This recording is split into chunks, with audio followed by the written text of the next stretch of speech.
Okay, good. Do my thank yous count? Or no, in that case, no thank yous. No, I very much appreciate you coming out. Kim made a very great point about people being involved. Self-government is a problem. It's messy. It's hard. The alternative is simply not acceptable. And I very much appreciate your being involved, and we hope in this race to get more Kansans involved, because very frankly, we've got so much at stake. I want to make a point that Donald Trump got elected because of the agenda that he brought to the American people. He brought an agenda that he convinced the American people that he was going to fight for. I don't think he got elected for any other reason, to be quite frank.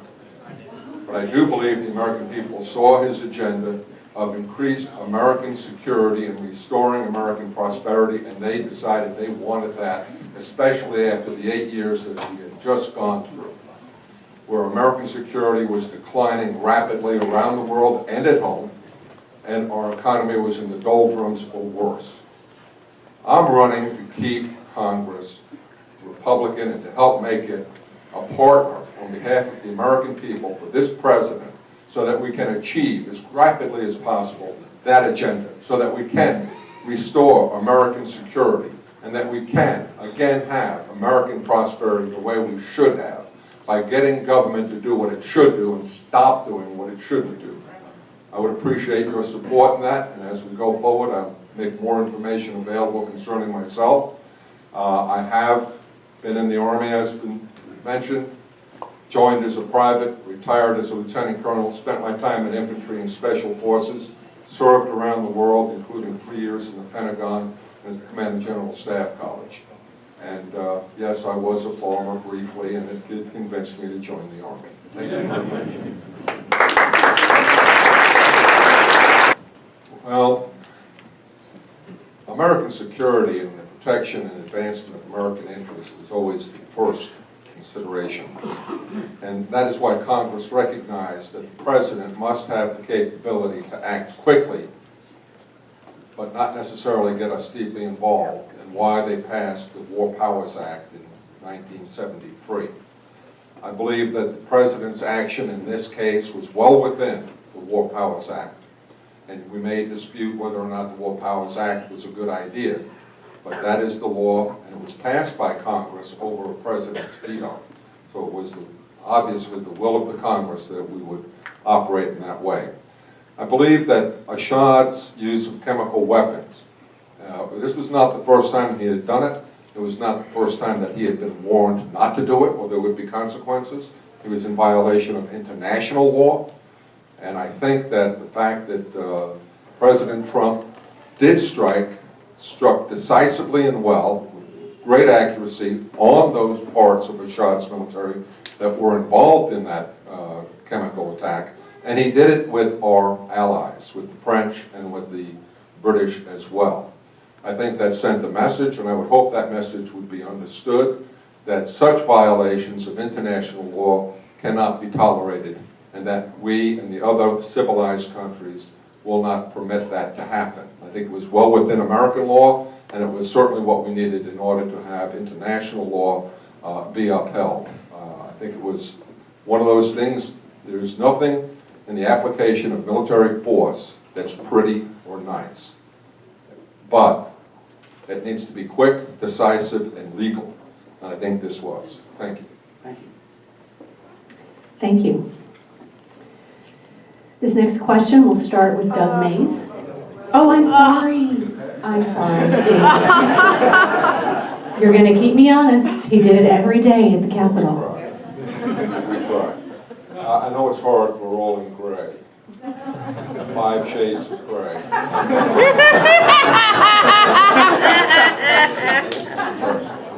Obvious politicians, everybody. Yeah. Okay. So what everybody said is obviously motherhood and apple pie.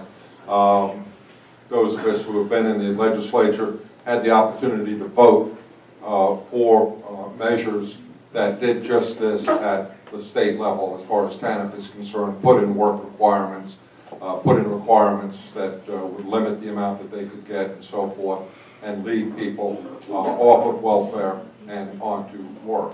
And in fact, it worked in Kansas. We have reduced those rolls significantly. We have improved the number of people who have gone from welfare to work. And quite frankly, fun fact, those people are making more than twice as much than they would have had if they had stayed on welfare. So welfare is, as was said, a narcotic. I mean, it might make you feel good for a little bit, but it's not good for you overall. Patrick Daniel Moynihan, senator from New York, published a paper in the 1970s called Defining Deviancy Down.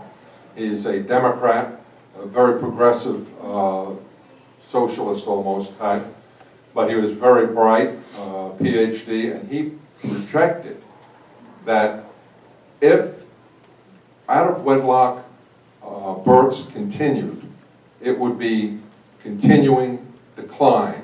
And he was speaking about the black community, but he also made the conclusion that it would apply across the board. And what we have seen is that it has been exactly right. The destruction of the family has been the biggest cause of welfare.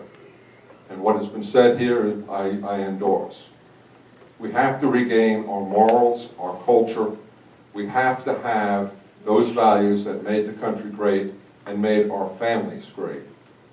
And we have to have government programs that will help move in that direction. And that's what I would like to do in Congress. Thank you.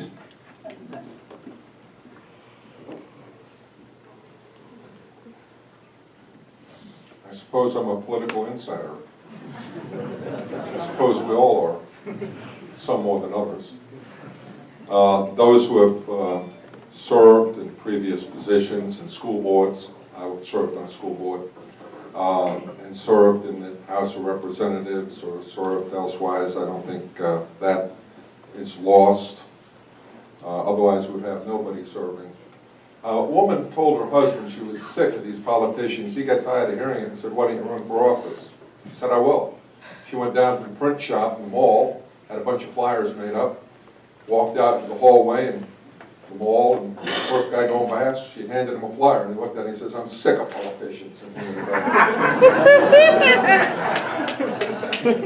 Okay, tenure. We heard 5-year average. Why 5 years? Because you qualify for capers in 5 years. Okay, I don't take capers. I have not signed up for capers. I'm not going to get any capers benefits. I don't want any benefits. I didn't come here for the money. I didn't come here for the retirement. And I don't intend to go to Washington for the money or for the retirement. I'm here to serve.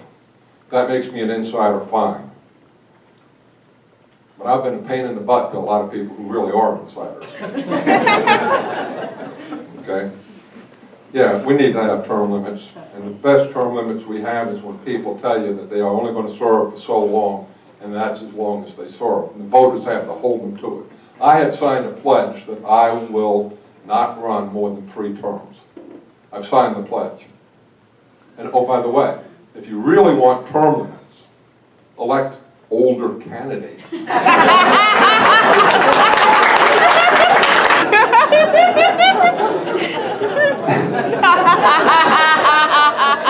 I don't know what we're supposed to read into that.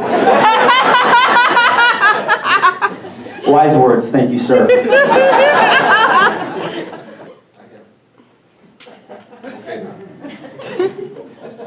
I appreciate that everybody is seeing this so clearly. God is clearly mentioned as the creator from which we get our rights. That's in the Declaration of Independence. Unfortunately, God is not mentioned in our Constitution. I think that should have been. It would have helped with the Supreme Court and some others lately. The sentiments that have been expressed already, I endorse. We all pretty much saying the same thing. Now, the religious freedom, I carried the campus religious freedom bill, and I argued it in both the House and the Senate.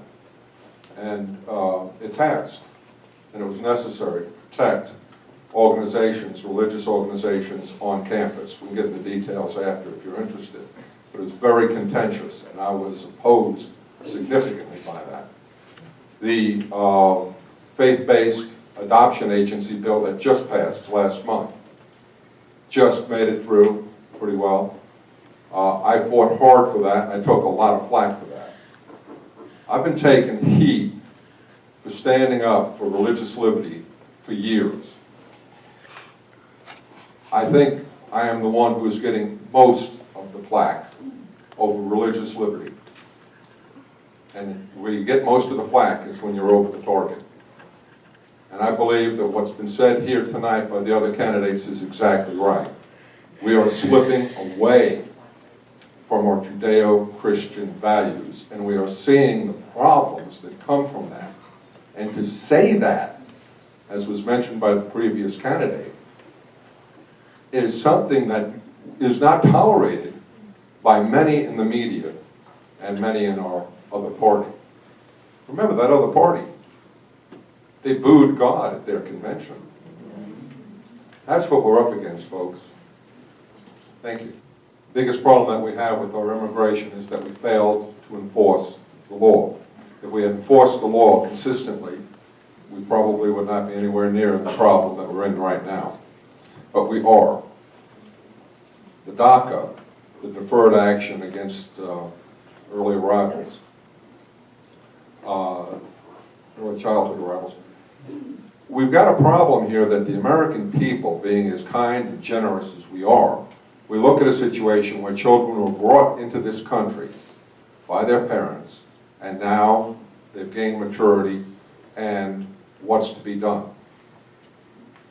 People say they have no culpability because they did not, in fact, commit a crime. They were brought in. But yet remaining here is a crime. So it's a matter not of punishment, it's a matter of correcting status. And the way that we have in our law to correct status is that you must return to your country of origin and apply for a visa. Now, we have a little culpability because we did not enforce the law as we should have for a long time. So I would advocate that we would allow them to apply for a visa where they are now. Doesn't mean you're going to get it, but you can apply. And your entire record here and elsewhere will be taken into account, just like everybody else who applies for a visa. If you don't qualify for a visa, you're out of here. If you do qualify for a visa, you can get a visa, a student or work visa. And then, if you can continue to qualify, you can apply for resident alien status. And if you care to, after that, in a number of years, you could apply for citizenship, just like everybody else. But I don't think they ought to go to the front of the line, as was mentioned by the previous candidate. I think they ought to be accepted in line with all of the other visas that are being taken in. We need to regularize this and get it back in line. And I think we need to do that as quickly as possible and stop this problem, enforce the law.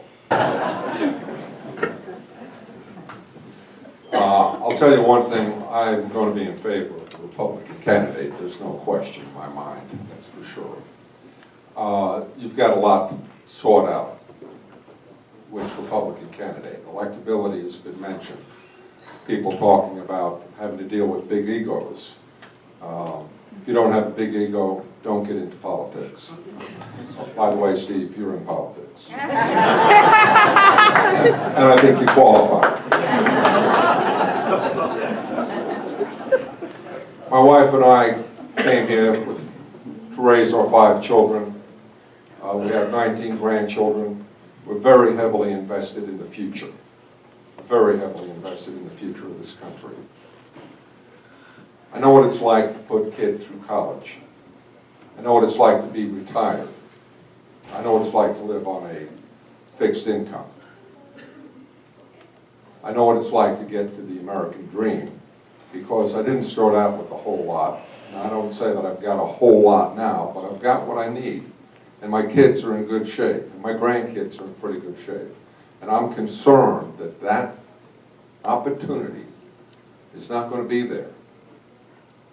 When I first ran, I said something about getting from our parents and grandparents something that we have to maintain and pass on to our children and our grandchildren. At that time, I said it was a free state, and that Kansas can't have Topeka as a branch office of Washington, D.C. That was what I ran on, that's what I won on.